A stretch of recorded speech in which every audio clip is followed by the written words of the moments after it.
So how did you ended up getting undercover? And I met a guy when Harold escaped.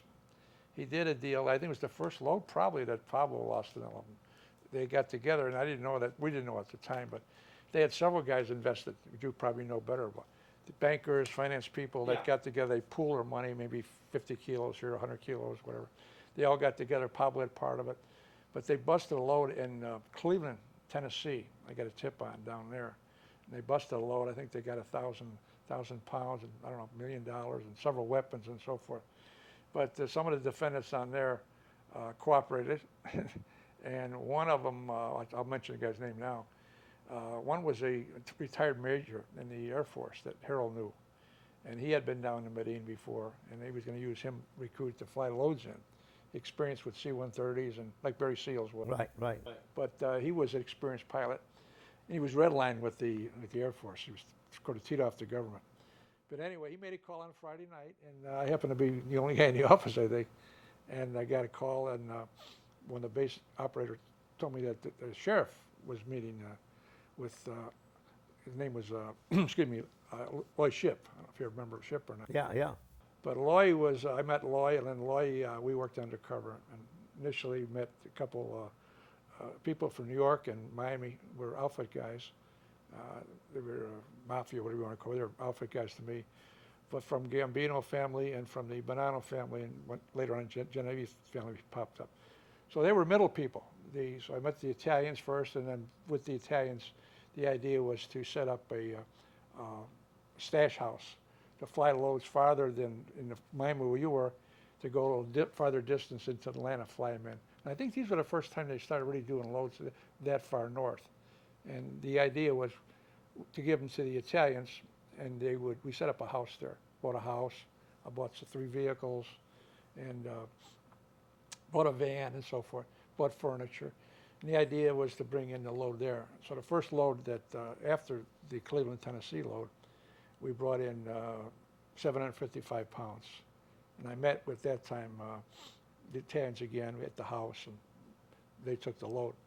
But prior to that, we met with, down in Miami, Mount Sinai, you mentioned Mayor Lansky, but we made an old timer that was Albert Berlin. Albert Berlin, yeah, know him well. Do you remember Albert? He was Harold's uncle.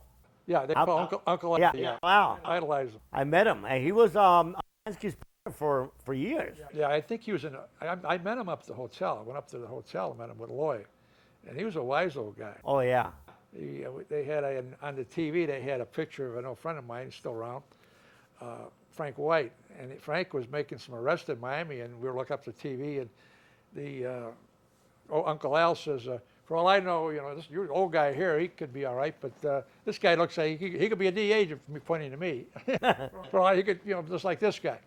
So we laughed about that, and what he did, he called the Italians and asked what we drank the day before or something in Atlanta, to verify who we were, and then he was content. We were supposed to pick up $300,000 at that time.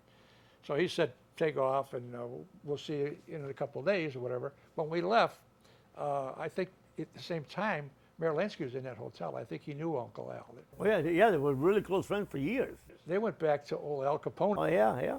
In fact, there was talk that Uncle Al set up the St. Valentine's Day Massacre, that he set up the party in Florida for Capone, who was down there. And they had this St. Valentine's Massacre here.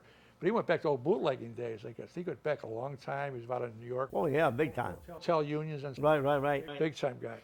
And he was tied up with the Italians, of course, and Mayor Lansky, and another fellow out of Bahamas you probably know.